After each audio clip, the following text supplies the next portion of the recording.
कि मैं सिलेबस को पूरा नहीं करके तैयार करके जाता था एग्जाम में। पहले आरएस की उसके बाद फिर छोड़ दी, फिर पटवारी का वीडियो किया, फिर छोड़ दी। वो इन्होंने बताया कि इसमें कितने क्वेश्चन कैसे आ रहे हैं।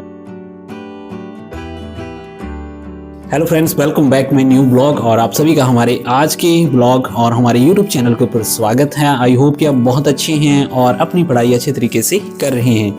सो आज मैं लाइब्रेरी आया हुआ था। अभी लाइब्रेरी के अंदर शाम का टाइम था, तो मैंने सोचा चलो आपको एक ऐसे शख्स के साथ मिलाता हूँ जो हमारी लाइब्रेरी के अंदर मुझे मिले थे काफ़ी समय से, यानी मान के चलो लास्ट ईयर मिले थे। वैसे तो हमारे गांव से ही हैं, थोड़े सीनियर हैं मेरे से, तो मैंने सोचा चलो आप आज उनका थोड़ा इंटरव्यू लेते हैं, क्योंकि वो काफ़ी लंबे टाइम से तैयारी कर रहे हैं।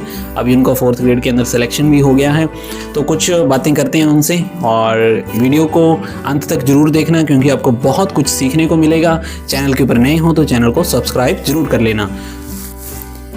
तो ये शख्स जो मेरे साथ बैठे हुए हैं, इनका जो सिलेक्शन अभी 4th ग्रेड के अंदर हुआ है, तो अपने सबसे पहले तो इनसे पूछते हैं कि सर आप खुद के बारे में बताओ, अपनी इंट्रो के बारे में, अपनी क्वालिफिकेशन, वो सब बताओ।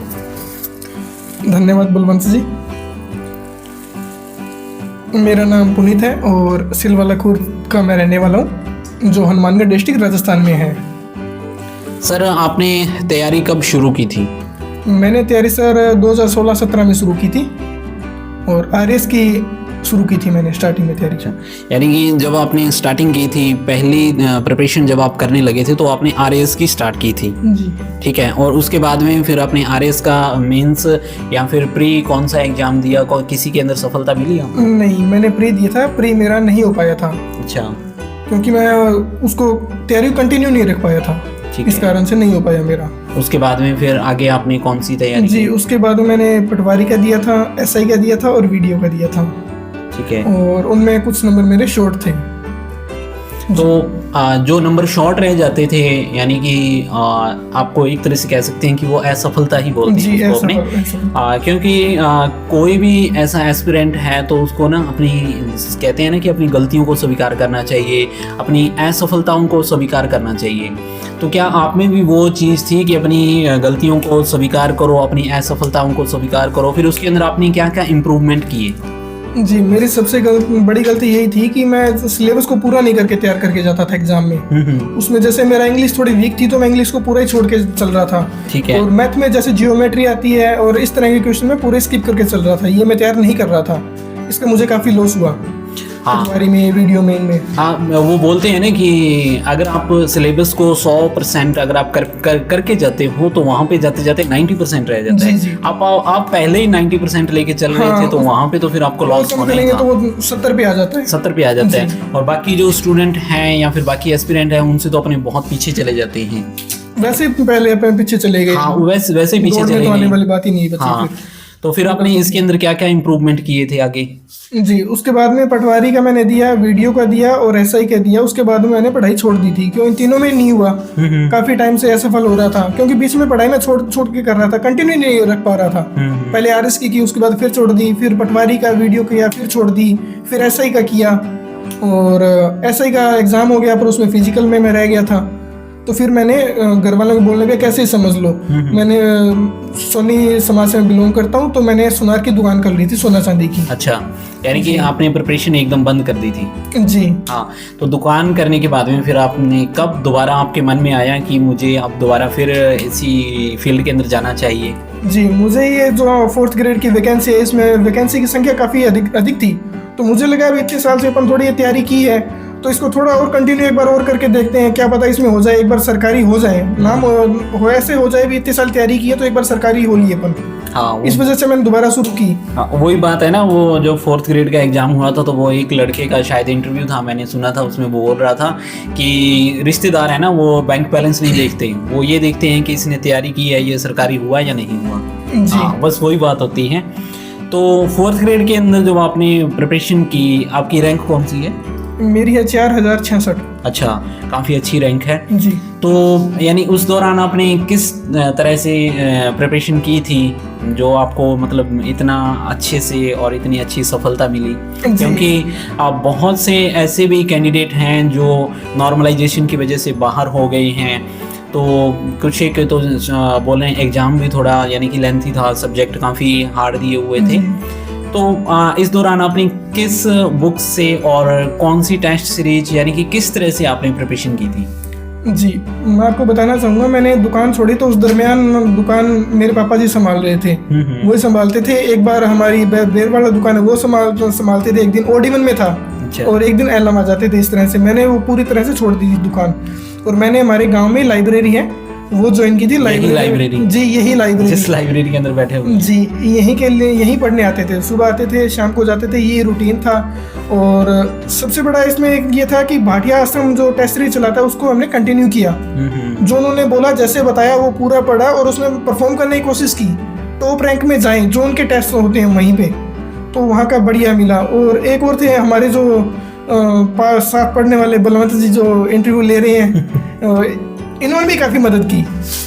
इन्होंने एक स्पेशल बुक है 10th क्लास की, वो इन्होंने बताया कि इसमें कितने क्वेश्चन कैसे आ रहे हैं, पहले के एग्जाम में कैसे क्वेश्चन यहाँ से पुट हुए हैं। वहाँ से मुझे काफ़ी बढ़िया लगा। मैंने खुद ने फिर वो एनालाइज किया, देखा कि यहाँ से काफ़ी क्वेश्चन आ रहे हैं, तो मैंने वो बुक अच्छे से पढ़ी और उसमें से काफ़ी क्वेश्चन आ भी गए थे। वो मुझे बहुत हेल्प किया उस चीज़ का। वैसे मैं आपको बता दूं कि इनको तो हेल्प किया, लेकिन मुझे नॉर्मलाइजेशन ने बाहर कर दिया। चलो वैसे मैं आगे कर रहा हूँ प्रिपरेशन, क्योंकि छोड़ना नहीं चाहिए। जब तक अपने को सफलता नहीं मिल जाती है तब तक लगे रहना चाहिए। तो उसके बाद में अब आपकी 4th ग्रेड के अंदर अच्छी रैंक है, फिर आगे आपने क्या सोचा है? आगे प्रिपरेशन करोगे या फिर नहीं करोगे? जी सर, मेरा आगे अब तैयारी करने का है आगे प्लान। अच्छा, कौन सी किस जॉब के लिए अब आप तैयारी कर रही हो? जी सर, मैं RS की तैयारी करना चाहता हूँ आगे। RS की, यानी कि आपने RS की तैयारी 2016 में स्टार्ट की थी, तब आपको सफलता नहीं मिली, तो अब आप दोबारा फिर यानी कि RS की तैयारी करना चाहते हो जी। ठीक है, बहुत ही अच्छा है, क्योंकि आपने एक यानी कि बोलते हैं ना, एक दरवाज़ा आपने खोल लिया है, तो अब आगे दरवाजे खुलते जाएंगे। जी, इसमें मैं एक और बताना जोड़ना चाहूँगा कि जो इसमें एक, अगर मेरा इसमें अच्छा हुआ है तो इसका एक कारण ये भी है कि एक किताब को अपन जैसे पढ़ते हैं, एक किताब को 7 बार पढ़ना और 7 किताबों को एक बार पढ़ना, इसी से बहुत फर्क है। मैंने एक ही किताब को कम से कम 7 बार पढ़ लिया होगा इस बार। हाँ, इस चीज का बहुत अच्छा हुआ। ये बहुत ही अच्छी बात है कि एक किताब को 7 बार पढ़ लो, बजाय 7 किताबों को 7 बार पढ़ना, एक बार पढ़ना। हाँ, 7 किताबों को 7 बार, ठीक है, फ्रूटफुल नहीं है ये। हाँ, तो ये भी बहुत अच्छी बात है, आपको भी ऐसे ही तैयारी करनी चाहिए। मैं आपको बता दूं कि मेरे अंदर जो काफ़ी इम्प्रूवमेंट हुआ था इस प्रिपरेशन में, क्योंकि मैंने 2025 के अंदर दोबारा लाइब्रेरी ज्वाइन की थी, उससे पहले मैंने बंद कर दी थी। तो इनकी वजह से ही बहुत सी ऐसी चीज़ें हैं जो मुझे सीखने को मिली, और एक एनालिसिस किया हमने कि तैयारी किस टाइप से करनी चाहिए, और बहुत सी ऐसी चीज़ें हैं जो मुझे नहीं पता थी, वो इनसे मैंने सीखी। तो एक वो बोलते हैं ना कि मैं भी मेरे जो पहले वाले ब्लॉग आए हैं उसके अंदर बोलता रहता हूँ कि ऑफलाइन टेस्ट सीरीज ज्वाइन करो या फिर ऑनलाइन करो, दोनों में से कौन सी बेटर रहेगी? जी सर, अगर आपको नज़दीक में आपको टेस्ट सीरीज मिल रही है ऑफलाइन और उसमें माइनर टेस्ट हो रहे हैं, जैसे एक दिन छोड़ के एक दिन टेस्ट होते हैं भाटिया आश्रम में स्पेशली, तो वो आपको बहुत ही ज़्यादा मदद करते हैं। ठीक है, अगर वो आपको नज़दीक में मिलते हैं तो आप वो करो। एक दिन छोड़ के एक दिन आपका छोटा पेपर, उसके बाद में 15 या 7 दिन बाद इनका कंबाइंड का एक बड़ा टेस्ट होता है। बहुत बेनिफिट है इस चीज़ का ना, यानी कि कंबाइंड को भी करो और जो माइनर टेस्ट होते हैं बहुत ज़्यादा, बहुत इनका बहुत मदद मिलती है। वैसे तो आजकल जो भी वैकेंसीज आ रही हैं तो टेस्ट बहुत ही ज़रूरी हो गए हैं। जी सर। ठीक है, तो साथियों ये थे पुनीत कुमार जी, वैसे मेरे से सीनियर और मेरे दोस्त, और इनका यानी मैंने जर्नी इसी वजह से आपको दिखाई है कि कुछ लोग ना ऐसे होते हैं कि मतलब थोड़ी सी भी परिस्थितियां क्या विपरीत चलेगी और पढ़ाई छोड़ देती हैं। इन्होंने काफ़ी लंबे टाइम से मतलब अपनी स्ट्रगल को जारी रखा करते करते, और आज सरकारी नौकरी हासिल कर ली है। जी सर, एक बात मैं और इसमें एक और जोड़ना चाहूँगा। हाँ जी, कि जैसे मैं लाइब्रेरी आता था तो यहाँ मुझे एक चीज़ का और बेनिफिट मिला था, जैसे आप हुए और हमारे कैमरामैन है मिस्टर साहिल जी, इनका मुझे काफ़ी बेनिफिट मिला था, इनका फ़ायदा हुआ।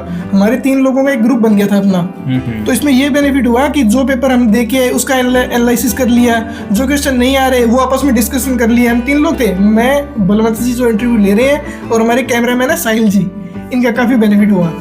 हाँ, तो वो तो मैं आपको बोलता ही था, ब्लॉग्स के अंदर बोलता रहता हूँ कि अगर आप ग्रुप के अंदर 2-3 बंदे हैं, अगर आप तैयारी करोगे, एक टेस्ट देते हो, उसका एनालिसिस करो, तो आपको बहुत फायदा मिलने वाला है। बलवंत जी ने भी टेस्ट सीरीज ज्वाइन की, भाटिया आश्रम की इन्होंने भी की थी, अब की है इन्होंने, तो इनको बहुत बढ़िया चल रहा है अब। हाँ। ठीक है, इनका अब ये पेपर देखे हैं 3rd ग्रेड का, इनका बढ़िया हुआ है। और पीछे भी ये सूचना सहायक का था, देखे हैं उनमें मात्र 1.5 नंबर से रहे हैं, ये शॉर्ट रहे हैं। और ये हमारे जो कैमरामैन साहिल जी है, इनका ऑलरेडी हो चुका है, इनका भी 4th ग्रेड में, तो इनकी 17,000 के समथिंग रैंक आई है, और ये भी ओबीसी से सिलेक्टेड है। तो यानी कि मेन अपना जो मोटिव यही रहने वाला है कि मैं आपको दिखाता हूँ कि मतलब चाहे कैसी भी परिस्थिति हो, अगर आपका टारगेट आपको पता है ना, तो आपको डे बाई डे उसके लिए काम करना चाहिए। ठीक है, तो बस अच्छे से पढ़ते रहो, मैं तो हमेशा यही बोलता हूँ, मोटिवेट रहो। ठीक है, ये आज का हमारा ब्लॉग पुनीत कुमार जी के साथ। अगर चैनल के ऊपर नए हो तो चैनल को सब्सक्राइब कर लेना। अपने बलवंत जी को भी आने वाले एग्जाम के लिए शुभकामनाएं, और इनके परिणाम के लिए भी शुभकामनाएं। Thank you sir, thank you. वैसे ये मेरे दोस्त हैं, लेकिन मैं ये सीनियर हैं, इसलिए मैं इनको सर बोलता हूँ। ठीक है, तो चैनल के ऊपर नए हो तो चैनल को सब्सक्राइब कर लेना, वीडियो को लाइक कर देना। तो चलिए कल मिलते हैं एक नेक्स्ट ब्लॉग में।